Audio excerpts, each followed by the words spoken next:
Let's just get started on today's topic, which is the real scoop on cortisol. So, cortisol is a hormone made from the adrenal cortex. It's what we call the stress hormone, but it does many other things in the body as well.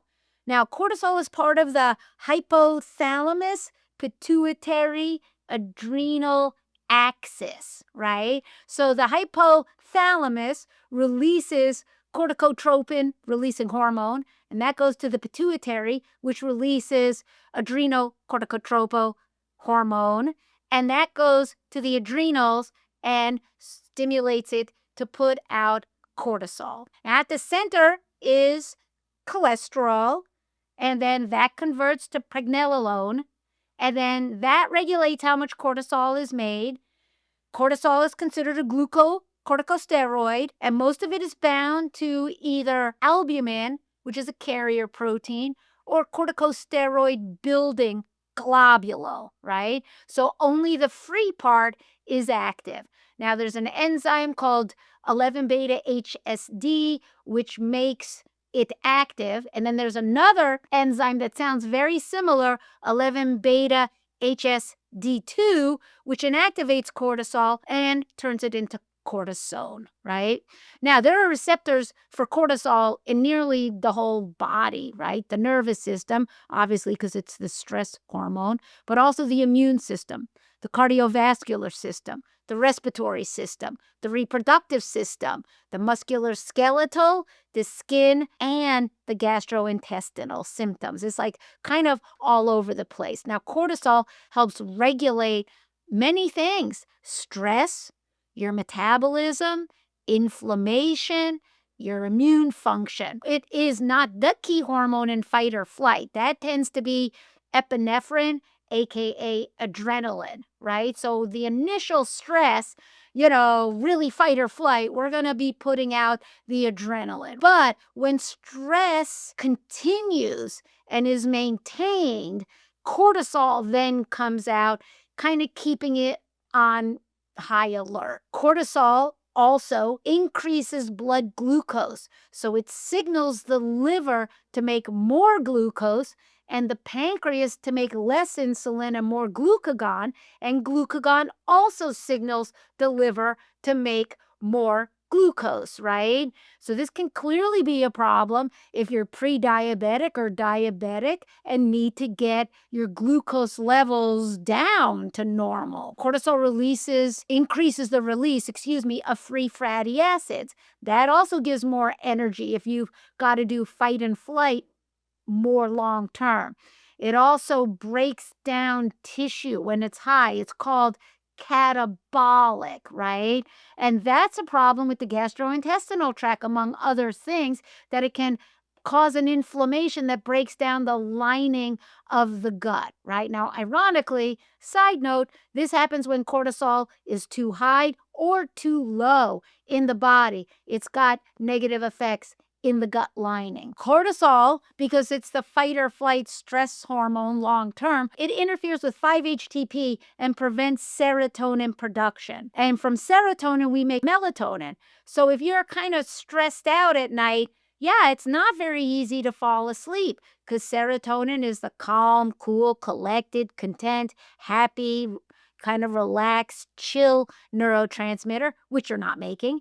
And then from that, we make the sleep hormone, which you're not making. So, yeah, sleep is a problem at night when we have a lot of cortisol going on. That's why cortisol causes poor sleep. Now, what's the matter with poor sleep? Well, poor sleep causes food cravings, weight gain, mood changes.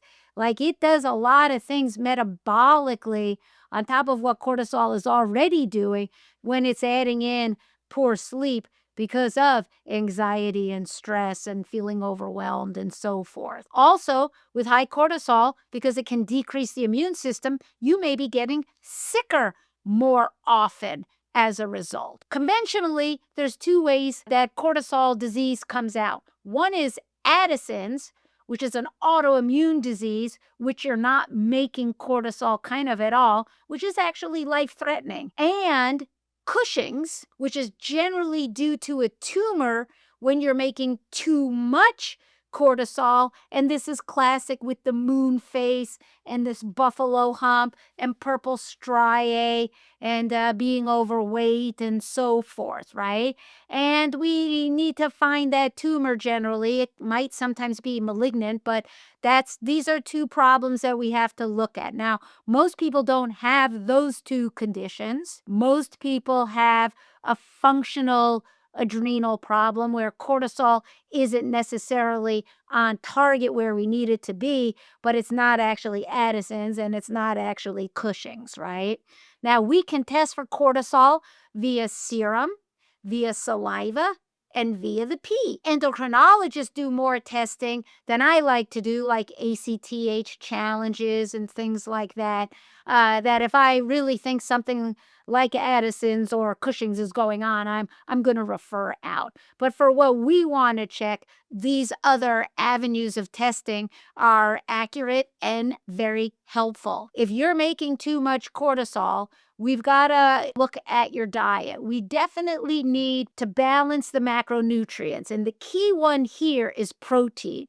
Having good sources of protein, breakfast, lunch, and supper, keeps the blood sugar balanced throughout the day. And the adrenals at least can rest and not have to put out cortisol to tell the liver make more glucose. Don't graze. That's enabling problems. That's not healing.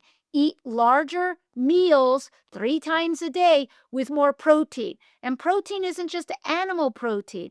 Proteins are also peanut butter and refried beans and eggs and fish and organic soy and Beyond Meat, pea burgers, right? So we're talking protein, but not necessarily, I'm not saying you have to have, meat for breakfast and pork for lunch and chicken for supper, just protein. But we need to have good protein and enough calories at each meal to get you to the next meal and the next meal to keep the blood sugar level. We also want to make sure you're not working 60 hours a week, 70 hours a week, 7 days a week. Like, we have to get life in balance in that regard. Do you enjoy your work? Is it a pleasant workplace, supportive? Are you in a good relationship? Is it abusive? God forbid. What's going on in terms of your relationships, work and personal? And how are these adding any stresses to you or not? Are you getting sleep? You need 7 to 8 hours of quality sleep. Get off your phone and computer, right? They're stressing you out. How often can you quiet your mind? How often do you read or paint or do a jigsaw puzzle or go walking in nature at a pond, whatever? But how often are you getting off social media? Make sure you exercise. That is a great way to help calm down and make chemicals, the endorphins that reduce stress levels. We want to give some supplements, definitely B vitamins, to make adrenals, to make these. It's a methylation. We need B6, we need folic acid, we need B12. We certainly need pantothenic acid, B5. It's a huge nutrient for the adrenals. Guess what? Vitamin C is stored the highest in the adrenals. So we definitely need vitamin C. I would probably give a multiple with an extra B supplement. Also, there's adrenal glandulars. So adrenal glandulars are generally from cows, maybe pork, but these animals have been raised organically and they take out their adrenals and make it into pills, and people eat the pills. And these have all nutrients and aspects and substances that make an adrenal healthy. And so naturopathic physicians do this a lot. We do thyroid, we do adrenals, we do ovaries, uteruses. We do a lot of these glandulars to be supporting the organ that needs support. Now, of course, there's many, many botanicals, many supplements, right? Many of these are in the class of what are called adaptogens. So they help the body adapt. So if your cortisol is too low, they get it up to normal. Your cortisol is too high, they bring it back down. So they're adapting to keep it at that normal level, right? And so there are things like Asian mushrooms, the cordyceps, shiitake, maitake, maybe drinking a mushroom coffee instead of a regular coffee. Because guess what? Caffeine is a problem, right? If you're already kind of stressed out and a little overworked and a little overstressed, adding caffeine, that doesn't help the adrenals. That actually aggravates it. So maybe switching to the mushroom coffees, not only is it not adding caffeine, but you're adding in these really great organ balancers in the adaptogens. There are other ones like astragalus, also known as withania, fantastic for the adrenals. Of course, there's ginseng. Now, there's American and Korean, known as Panax or Siberian. Those are very kind of similar. And then there's the Eleutherococcus, which is a different one altogether. Any or all of those are okay in a product. We also have the American ones like rhodiola, holy basil, also known as tulsi. Very great herbs for people that are stressed out. Magnolia has been studied. There's an extract in it called hinokiol. So you want magnesium that has this hinokiol extract in it. In studies, also very good at calming and healing and balancing the adrenals. Of course, licorice is fantastic for the adrenals, and so is epimedium, also known as horny goatweed. And so there are flavonoids in that that are very specific. We think of that oftentimes for breast milk as well, and reproductive problems, balancing, but it's also good for the adrenals as well. And one other supplement to think about is phosphatidylserine.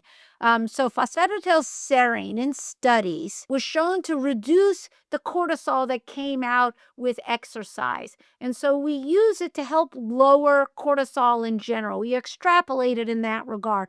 And generally, we're taking phosphatidylserine in products that have adrenal support, like Cortisol Manager, for example. We take those at nighttime to reduce the cortisol so that people can sleep really well and not have cortisol interfering with that. So that's like taking it at, afternoon, late afternoon into the evening. Everything I mentioned, aside from phosphatidylserine, are really good if cortisol is low or too high, because they're very, very balancing.